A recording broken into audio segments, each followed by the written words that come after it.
Welcome to Unload and Show Clear, the podcast about all things IDPA. And now, here's your host, the high-functioning marksman, Lloyd Bailey. Welcome to another episode of Unload and Show Clear. All too often, gun owners and gun culture are portrayed in the worst possible ways in the media. This podcast aims to counter that narrative by shining a light on the members of gun culture who are involved in IDPA, International Defensive Pistol Association. Now, while IDPA members make up just a tiny fraction of the overall gun-owning public, I think they're a representative cross-section of that demographic. They're all races, from all walks of life, rich, poor, and in between, young and old, men and women, patriotic, caring, friendly, and outgoing. Basically, salt of the earth kinds of people who love their country and their fellow men and who are great people to be around. And this podcast is about them. Today, you're going to meet one of these awesome people. So sit back and relax and enjoy the show. Here is this week's special guest. Our guest tonight is Ken Cash from Chester, South Carolina. Ken, welcome to the show. Thank you, Lloyd. Glad to be here. Well, tell us a little about yourself. Tell us who Ken Cash is and what you do in Chester. I'm a slightly competitive shooter. Sometimes, some weekends I'm more competitive than other weekends. It all depends on how well I shoot. I work for a silicone manufacturing company out of South Carolina. We do a lot of specialty silicones for customers around the world. I program the machines that run all the equipment, then the SCADA packages, and keep up with the historian and all of our data. I've been a competitive shooter for about 2.5 years now. I mostly shoot IDPA, but I do shoot a lot of Steel Challenge and some USPSA. So tell us, we met at the North Carolina State Championship last year. Tell us about your home club. My home club is Central Carolina's Shooting Club, and they're based out of Rock Hill, South Carolina. We actually shoot out of a little gun range called Pappy's Range, and it's in Edgemore. But, it's just a bunch of guys that come together. A couple of guys started it probably about 12 years ago now. 2 guys started it, and it's just kind of picked up from there. We actually have quite a few good shooters, one of them being the name of Morgan Allen. I'm sure you've heard of him. Right. I actually, thanks to you, got to meet Morgan. That was, I had never gotten that opportunity. And how often do you guys shoot matches? I haven't seen Morgan much this year. He's been working a lot. He last year I used to see him, all the time. And Morgan's one of those guys that he's always one of those that is always willing to share. If there's something he can tell you that he thinks is going to make you better, he's going to tell you. There's been times that he actually grabbed me by the collar one day and jerked me to the side and said, "Come here." I'm like, "Oh, I'm in trouble." But he was actually the first guy I met in IDPA. I'd seen all the shooting on TV, and I did not know that we had a club around here at the time. And I was watching, I think it was Shooting USA, and they kept talking about it. They always have that on there where, you can get on there and look up your local clubs and this, that, and the other. And I'm like, well, I'm going to give it a shot. Well, I gave it a shot, and it came up Central Carolina's. And where they shot at, at Pappy's, it ended up being like 10 minutes down the road from me. Had no clue it was there, ever. I knew Pappy's were there, but I did not know they did. It's amazing how a lot of people around this area do not know, because it's not advertised. You don't see much. Especially in the news, nobody puts on there. It's like, oh, they're having shooting matches down there. So everything's pretty much word of mouth. But yeah, I showed up down there one day, and I walked down the hill, and the first person who greeted me out of all the people there was Morgan Allen. And he just come up. He was, telling me about it and this, that, and the other. And I was like, first off, I was thinking, who is this guy? And then he said, "Oh, I'll be right back. I got to go shoot." And then he went and shot, and I just kind of stood there with my jaw down to my, feet. And I was like, "Lord, have mercy." Right. And then, he was telling me how to get into club and what they do. And he was actually a great help that day. He was very talkative, which can be a little odd for Morgan sometimes because he concentrates so hard on the match that he doesn't talk a lot. And but that day he took the time out of his little schedule, and he walked me through everything. And it was like 3 or 4 stages. He just constantly talked and told me what he was doing, and I was really impressed. And he's like, we'll come back next month, and this, that, and the other. I was like, well, that's great. So I decided I'd come back next month. So I come back next month. I've got my gun. I'm ready to shoot. And lo and behold, it was a doggone classifier. Oh. Yeah, first time ever. Had no idea what I was doing, this, that, the other. I show up with a my 4-inch Walther PPQ. I show up with it, shoot a classifier, didn't even know what I was. They're like, well, what are you shooting? Stock service pistol. Didn't know I could have, been in CCP with it, but so I ended up shooting stock service pistol with factory 115 grain ammo that kicked it was. I've learned a lot since then, but it was fun. I had no idea. And it was like, I went out there and having no idea, I still classified as a marksman that first day. And everybody in the club just, from the time I got there, they just helped me. There was guys that I would say I've kind of surpassed them, but they were all helpful in getting me better. It's like they wanted me to get better. It's like they helped me. It's like they kept pushing me to get better.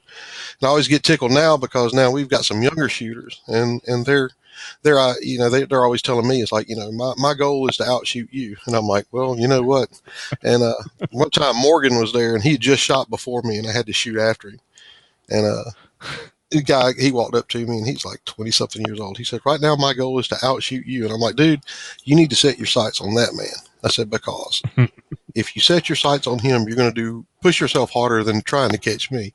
I said, plus, if you catch me, the only thing you can do is tell people that you just outshot a 50-year-old man with a bad back and a bad shoulder. I said, where is the claim to fame for that?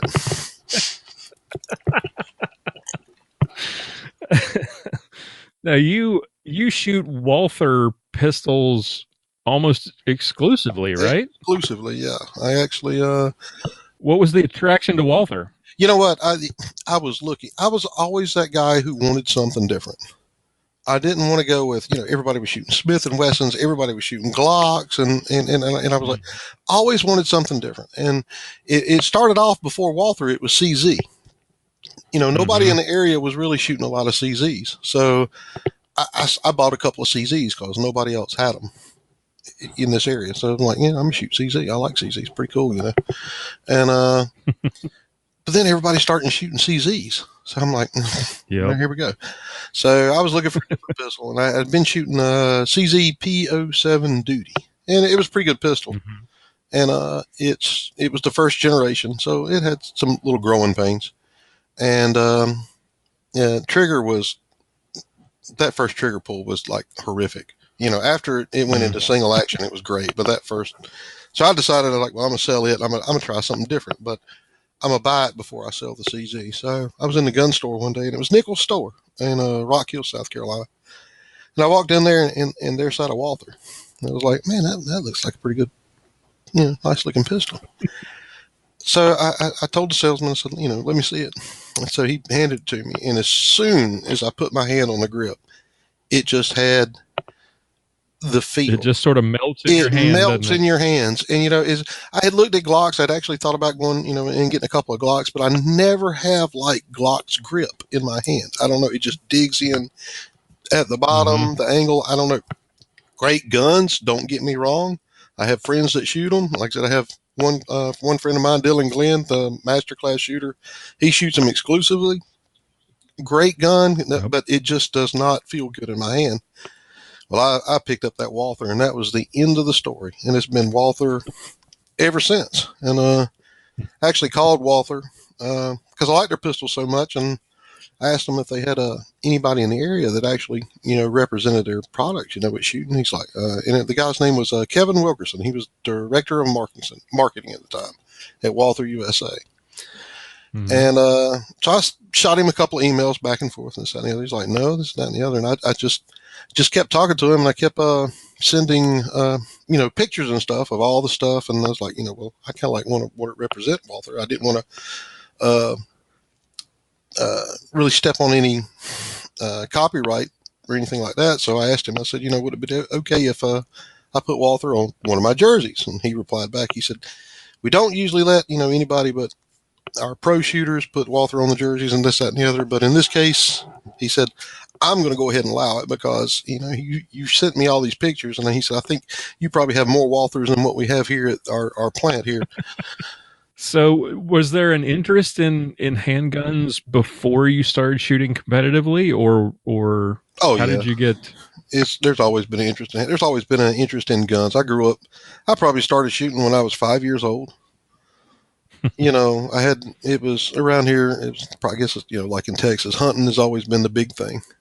And it's slowed down over the years, with the younger generation. You don't see as much. Plus, you don't have as much access to land and everything. But when I grew up, it was a different time. And you could go hunt on anybody's land. Where I grew up at, it was, fields and farms and this, that, and the other. And they actually, the farmers, they wanted you to hunt, especially deer hunt. Because, if they were growing corn or watermelons or whatever, 10 deer can decimate a field. Yep. And so I grew up, shooting rifles mostly. And then I probably bought my first pistol when I guess my uncle gave it to me. Yeah. And I was probably 18 at the time, maybe 16, somewhere along in there. If I asked you to name one match or one stage that stands out in your mind that was really fun, that you've shot over the last couple of years, what's the first thing that you think of in IDPA? I'll be honest with you. We have a couple of guys at our club who are really good at coming up with stages. I don't know how it pops in their head, but they come up and it seems like my favorite stages have always been the ones that they come up with the local matches, because they try to make them fun for everybody. They don't go out there and try to make it, oh, well, the only person that's going to do good on this is a master class, or, we're going to keep it. And it's not one of those things, oh, we're going to keep everything so simple that a novice can do it.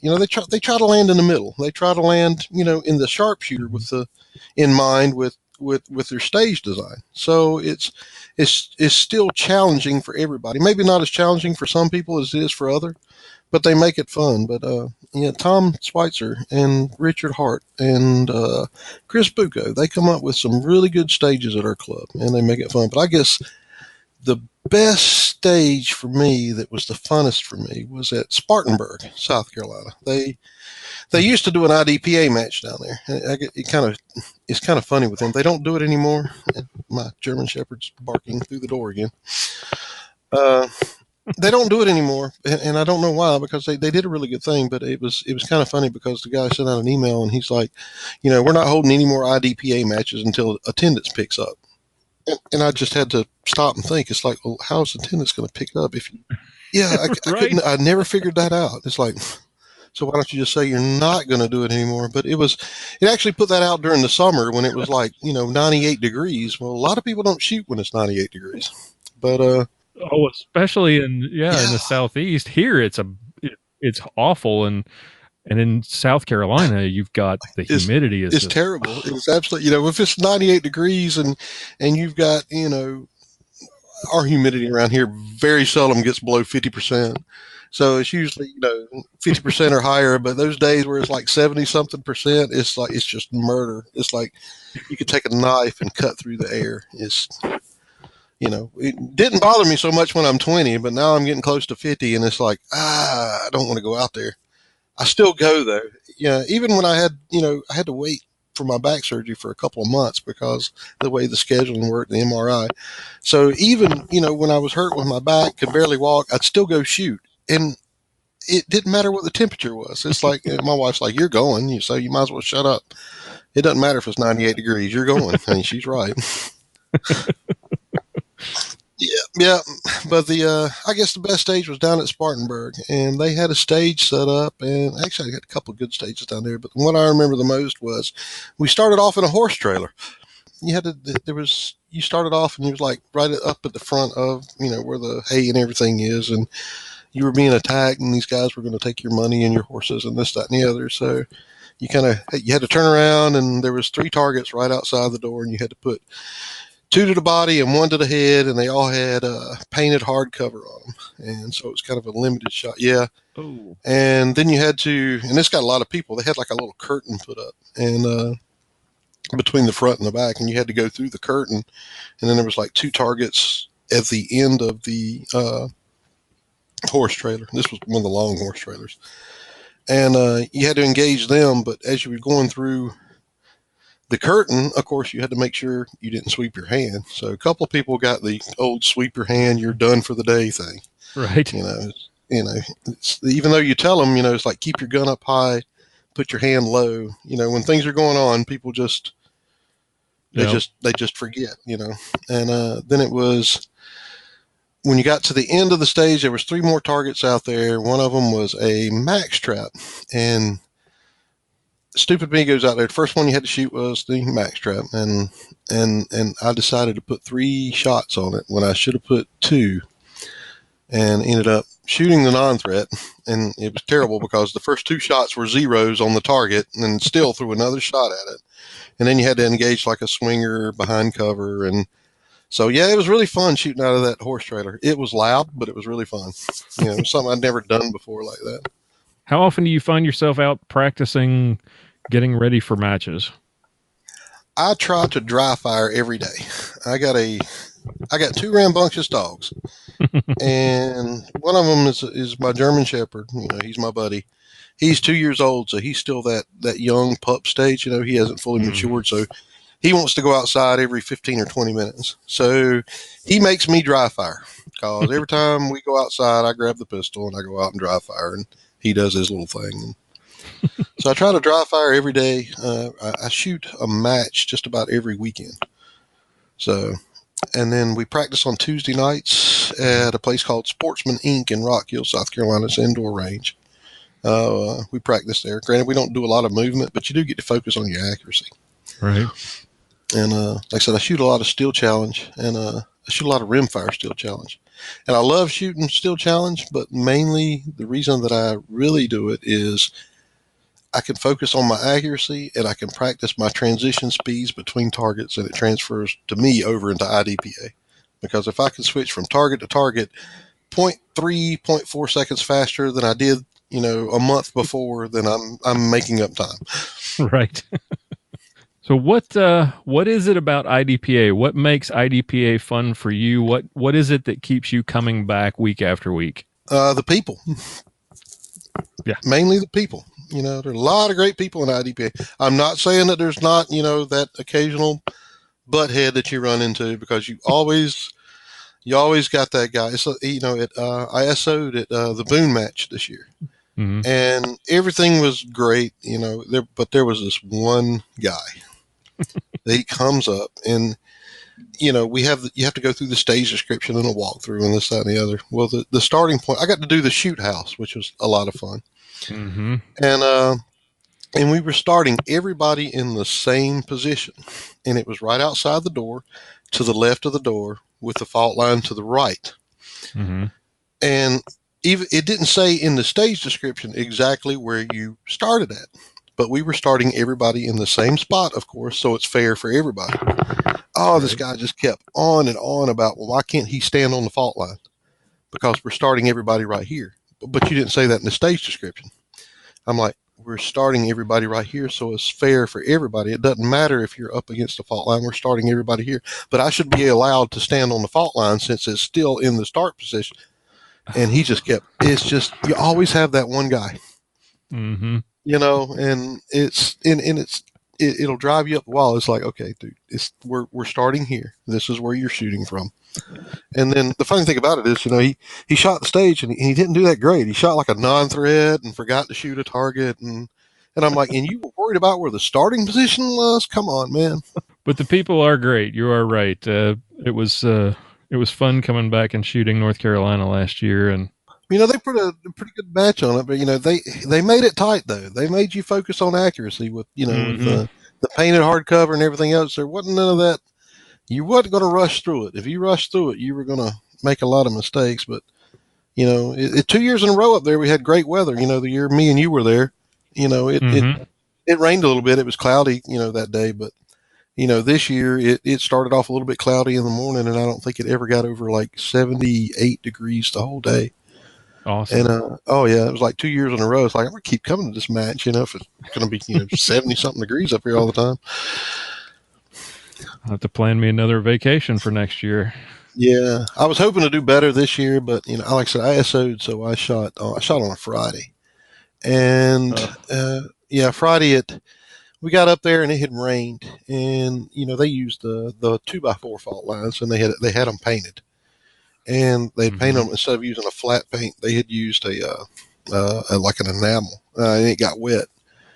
Oh. And and I had that back surgery, and on my second stage of the day, I had my foot on the fault line, and I went to take off, and my foot slipped off, and I almost fell on the ground. It was one of those things. It's like, you're trying so hard to make sure you keep the gun down range and everything else. You're not worried about anything else, so so I ended up straining my back. So it was, second stage. Yeah, it was, there was no, the thing is, after you have a back surgery, you're like, every little thing that happened, for all I know, I could have been fine. There was some pain and I was sore, but I could have been fine. But every time you start thinking about the way it was, so it's like, I'm not going to push as hard because I don't want to, destroy my back again. So, I still finished like 31st out of like 256 or something, or 156. I can't remember what the total was, but I was hoping to do a lot better, but I was so worried. And then still had to SO the next day, and even after the next day, as soon as everybody was done, all the shooters had shot, my back was hurting so bad that I didn't even stay for scores, or I didn't eat or anything. I just loaded up in that truck, and I took my butt back to Chester, South Carolina. And it was sore for 2 weeks, so I was kind of worried, and we actually scheduled an appointment with the doctor just to make sure everything was okay. But he said it sounded mostly muscular to him, just to wait, but keep it on the schedule, and it finally cleared up. Thank gosh. Well, good. Well, Ken, I appreciate you taking the time and coming on the show, and good luck with the back, and hope to see you again soon. Thank you, Lloyd. Good talking to you. Come back and see us sometime. Maybe sometime I'll get to Texas and shoot a match or two down there. That'd be awesome. All right, buddy. You take care. All right, that's all we've got for you today. Thank you so much to our special guest for coming on the show. If you know somebody in the IDPA community who deserves some recognition, I'd love to talk to them. Send me an email at Lloyd, LLOYD, at unloadpodcast.com. Check out the show notes for today's episode and listen to past episodes at unloadpodcast.com. And if you like what you hear on the show and you'd like to support us, help keep the lights on, pay the bills, we would love your support. Visit patreon.com/unload and make a small monthly contribution to help continue what we're doing here. Tune in again next week for another edition of Unload and Show Clear.